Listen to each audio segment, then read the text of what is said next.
Tout ce qu'on nous a enseigné sur nos origines est faux. Les religions abrahamiques nous mentent depuis le début. Leurs livres soi-disant sacrés sont des copies falsifiées des écrits sumériens, les premiers textes écrits par les hommes sur des tablettes d'argile qui racontent avec le langage de l'époque la genèse de l'humanité.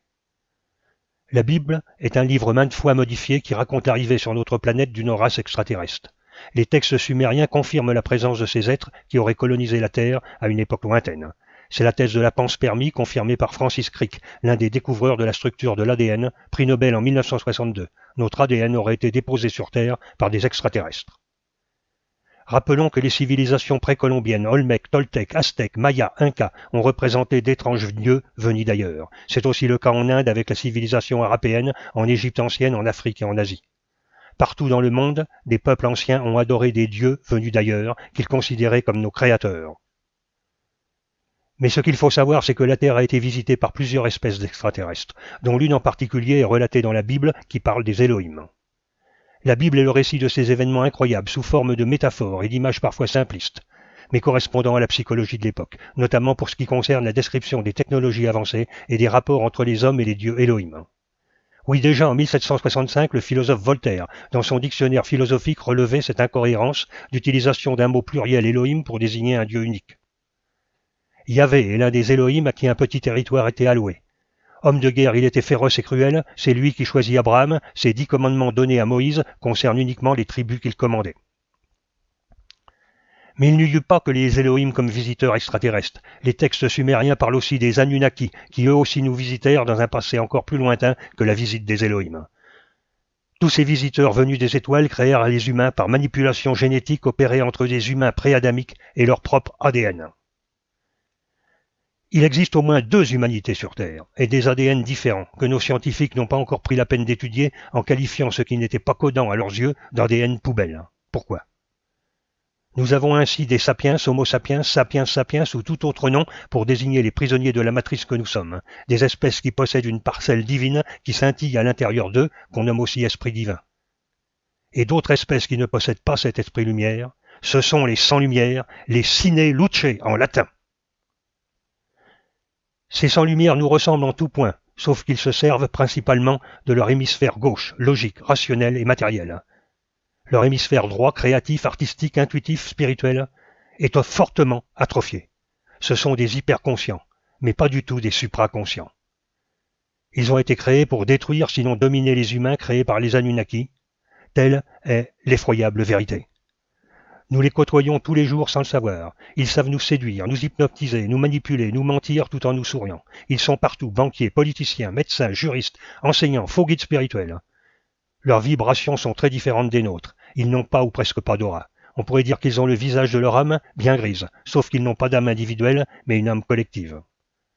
On les voit à foison sur les plateaux télé. Ce sont les maîtres du monde. Ils sont le mal incarné. Ils ont tout vampirisé, la finance, la science, la médecine, l'agriculture et les semences, l'art et la culture, le divertissement, les médias, Big Finance, Big Pharma, Big Data, Big Agra. Ils ont totalement déguisé l'histoire humaine et effacé le passé dérangeant.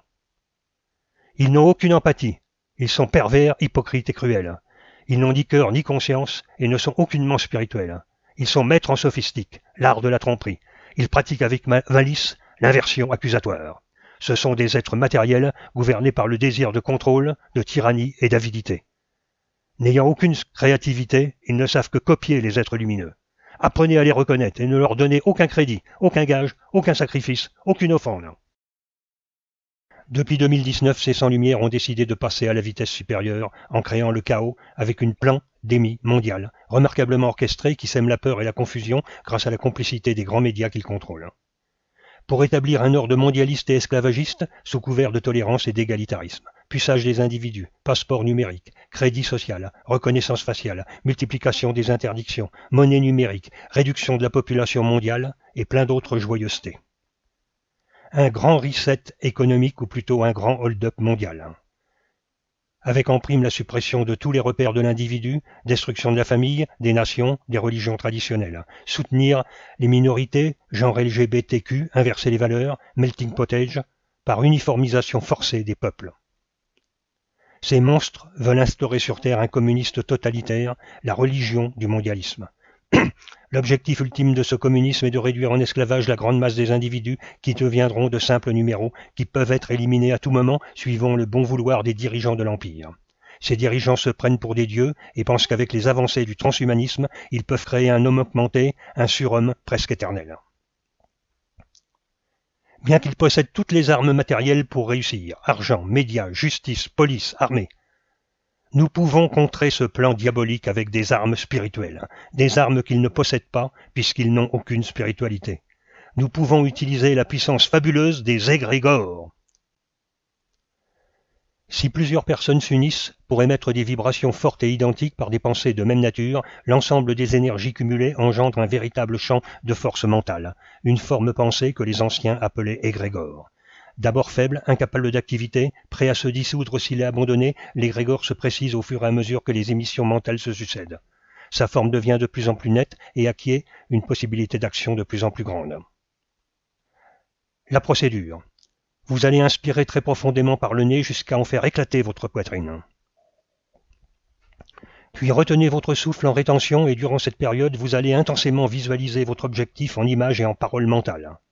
Ce peut être une ou plusieurs personnes que vous détestez et des paroles du genre « disparaissez, dégagez, tirez-vous ».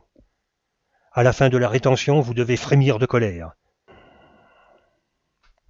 Enfin, vous allez expirer fortement par la bouche, comme si vous vouliez crier votre colère au monde entier en vidant complètement vos poumons de l'air contenu. Répétez cet exercice au moins 5 fois de suite, plusieurs fois par jour. Vous pouvez faire cela assis sur une chaise, le dos bien droit, debout, même en marchant, face au soleil ou aux étoiles, etc. Envoyez toute cette énergie chargée par votre pensée par le haut de votre tête. Visualisez des rayons qui en sortent par le haut de votre crâne et se répandent dans tout l'univers comme un volcan en éruption. Terminez en effectuant quelques profondes respirations pour vous relaxer et rééquilibrer votre corps en énergie. Prononcez ces mots, que ceci soit accompli. Puis lâchez prise et n'y pensez plus. L'égrégore travaille déjà. Le moment est venu d'effectuer un grand réveil spirituel. N'oubliez pas cette phrase prophétique. Le 21e siècle sera spirituel ou ne sera pas. À toi de choisir ton camp, celui des solaires. Les solaires sont ceux qui ont conscience de l'esprit divin ancré profondément en eux, ceux qui ont allumé leur lumière intérieure. À moins que tu préfères rester un mouton apeuré, un lunaire qui n'a pas l'idée de mettre son commutateur sur on. Alors tant pis pour toi, tu disparaîtras. Mais même s'ils gagnent, au final, ils perdront. Tous ceux qui se sont pris pour Dieu ou des dieux se sont toujours cassés la figure par effet boomerang. C'est le fameux choc en retour bien connu des sorciers et des occultistes. Au final, ils obtiendront le contraire de ce qu'ils désiraient, ce sera la grande extinction. C'est toujours ainsi que les choses se déroulent dans la création duel. Alléluia. Deviens toi aussi un seigneur, ceux qui font le signe de communion avec la source. Rejoins le formidable égrégore des Seigneurs. Participe au grand combat spirituel contre les sans-lumière. Diffuse un max cette vidéo dans ton entourage, sur la toile, dans les forums, les réseaux. Ta survie en dépend.